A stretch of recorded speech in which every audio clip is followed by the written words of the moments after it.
Hello guys, my name is Jitendra Kumar Patwa. I teach you class 9th math, second chapter polynomials बहुपद। बहुपद सबसे पहले बहुपद का इंट्रोडक्शन जानते हैं, परिचय। बीजीय व्यंजकों यानी कि चर और अचर हो। बीजीय व्यंजकों का मतलब चर और अचर, यानी कि किसी का मान ज्ञात हो, किसी का मान न ज्ञात हो। जैसे 2x में 2 मालूम है लेकिन x नहीं मालूम है।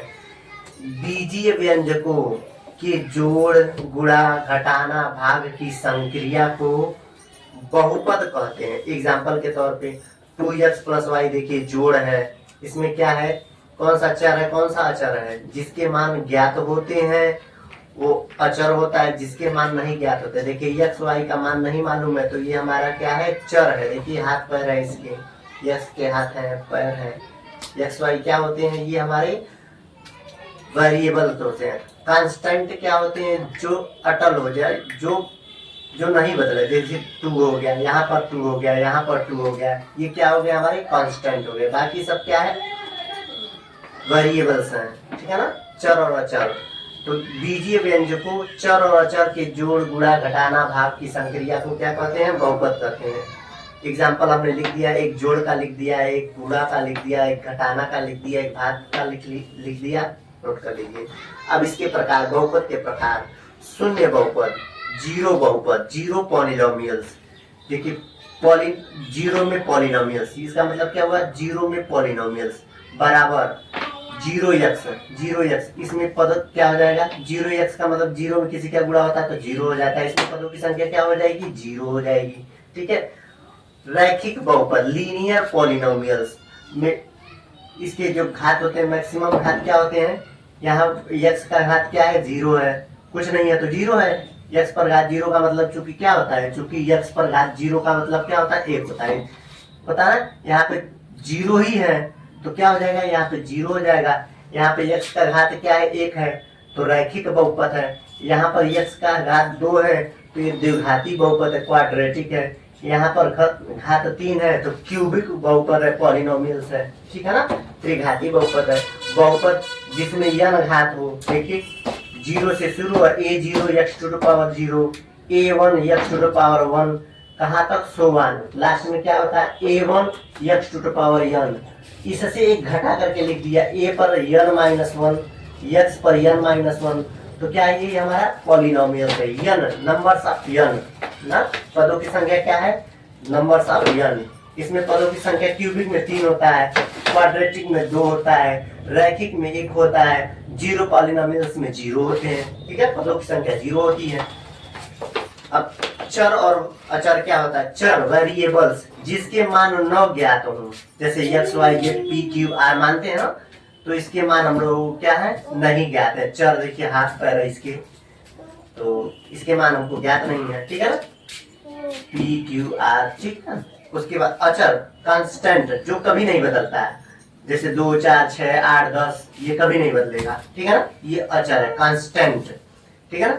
चर की घात, पावर ऑफ वेरिएबल, x पर घात p में घात क्या है, पावर इसका क्या है, p है।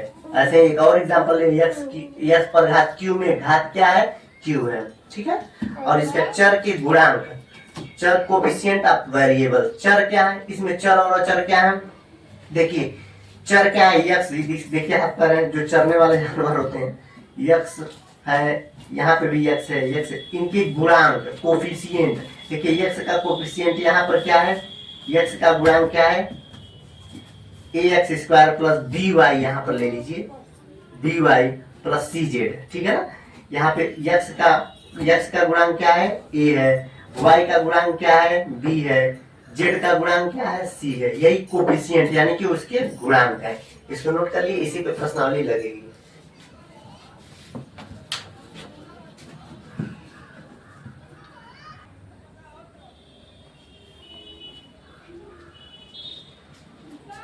Hello guys, welcome back to my channel.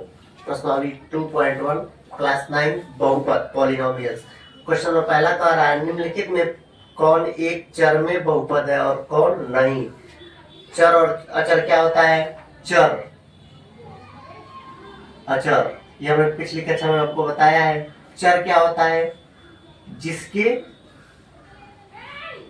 मान न ज्ञात हो और जिसके मान ज्ञात हो, जैसे यक्स वाई हो गया, इसमें क्या हो 2 4 6, ठीक है, यही हमने बताया था। कह रहा है निम्नलिखित में कौन एक चर में बहुपद है और कौन नहीं, यही आपको बताना है। पहला देखिए 4x², इसमें क्या है, चर अचर क्या है, देखिए 4 क्या है, अचर है, अटल है, ठीक है, ये नहीं बदलेगा। यक्स क्या है, इसमें चर है, यहाँ पे चर है, देखिए एक ही चर है, यानी कि एक ही जाति की है, यक्स यक्स, ठीक है। तो हल एक चर, एक चर कौन सा है, यक्स, एक चर यक्स वाला बहुपद है, ठीक है। यहां पर देखिए हल, इसका दूसरे का हल देखिए, यहां पर भी देखिए केवल y है, ठीक है ना। तो एक चर, कौन सा चर है, इसमें y का चर है, ठीक है, y वाला बहुपद है, ठीक है। इसमें देखिए केवल टी है, ठीक है। हल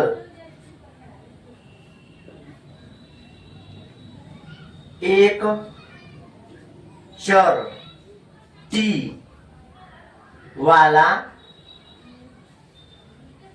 बहुपद है जबकि बहुपद की घात पूर्णांक नहीं है। ऐसा कैसे कहा, देखिए टी पर पावर, यहां पर देखिए टी है, इसका मतलब क्या हुआ, इसको लिख सकते हैं टी पर पावर 1/2, इसको क्या लिख सकते हैं, प्लस टी√2। देखिए यहाँ पे 1/2 है, यहाँ पर टी है, एक घात है, यहाँ 1/2 है, तो वही कह रहा है एक पूर्णांक नहीं है, पूर्णांक नहीं है, 1/2 है ना, इसलिए, ठीक है ना। यहाँ पर भी देखिए एक चौथे में भी y है, तो y² हो जाएगा, जब इसको हल करेंगे तो y² प्लस 2/y हो जाएगा। इसका मतलब क्या हो जाएगा, y² प्लस 2y इनवर्स, देखिए एक तो ऋणात्मक है, एक तो धनात्मक है, हो जाएगा ना इसका मतलब।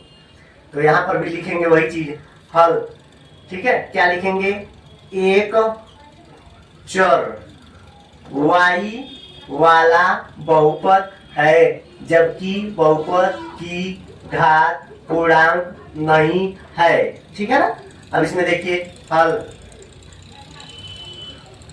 इसका एक चर वाला बहुपद नहीं है क्योंकि इसमें 3 चर क्या क्या है, यक्स है, वाई है, टी है, ठीक है, तीनों अलग अलग चर हैं, नोट कर लीजिए।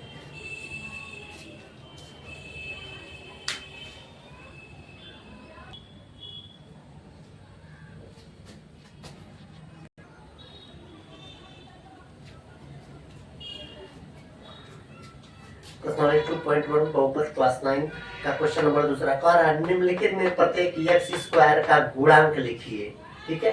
अब x² यहाँ पे किसी चीज का गुणा नहीं हुआ तो समझिए एक का गुणा हुआ है, इसका गुणांक क्या होगा, 1। यहाँ पर देखिए x² का गुणांक क्या है, π/2, ठीक है, यही हल हो गया। कह रहा है क्वेश्चन नंबर तीसरा कह रहा है 35 घात का एक द्विपद तथा 100 घात का एक पद का उदाहरण लिखने के लिए कह रहा है। तो हमने लिख दिया हल, पहला 35 घात का द्विपद का उदाहरण, कुछ भी लिख दीजिए, 35 घात का द्विपद होना चाहिए, ठीक है ना। मान लीजिए कि x पर घात 35 आप प्लस y लिख दीजिए, एक और लिख दीजिए, y पर घात 35 प्लस z लिख दीजिए, ठीक है। फिर p पर घात 35 प्लस 2x लिख दीजिए, ठीक है ना, बहुत सारा लिख सकते हैं। 100 घात का एक पदी का एक उदाहरण लिखना है, एक के पद हो, x पर घात 100 लिख दीजिए, चाहे y पर घात 100 लिख लीजिए, देखिए एक ही पद है, प्लस z पर घात 100 लिख दीजिए, चाहे p पर घात 100 लिख दीजिए, ठीक है, q पर घात 100 लिख दिए, 100 घात हो गया, ठीक है ना। 100 घात का एक पद का उदाहरण लिखने के लिए एक पद है, इसमें देखिए दो दो पद लिख दिया हमने, बहुत सारा लिख सकते हैं। क्वेश्चन में चौथा कह रहा है निम्नलिखित बहुपद के घात ज्ञात कीजिए, ठीक है, बहुपद के घात, जो सबसे बड़ा घात होता है उसी को लिख देते हैं। 5x cube plus 4x square plus 7 में सबसे बड़ा घात x का यहाँ पे क्या है, यही इसका घात हो जाएगा 3। 4 माइनस एक्स स्क्वायर में सबसे बड़ा घात क्या है 2। यहाँ पर 5t रूट 7 सबसे बड़ा घात, यहाँ पे कुछ नहीं है तो t के ऊपर कुछ नहीं है तो 1 है, ठीक है ना। अब 3 कह रहा है, 3 बराबर क्या लिख सकते हो भैया, इसमें किसी चीज 3 बराबर लिख सकते हो x पर घात 0, x पर घात का 0 का मतलब क्या होता है, चूंकि x पर घात 0 बराबर 1 होता है, समझिए हमने 1 का गुणा कर दिया है इसमें, तो इसकी अब इसका घात क्या हो जाएगा, घात बराबर 0, ठीक है ना। अगर केवल अचर पद दे दे, अचर पद का घात क्या होता है 0, चूंकि एक रूल डाल जाइए, अचर पद का घात 0 होता है। कोई भी अचर 7 कहेगा, 7 का घात क्या है 0, अचर पद का घात क्या है 0, ठीक है ना।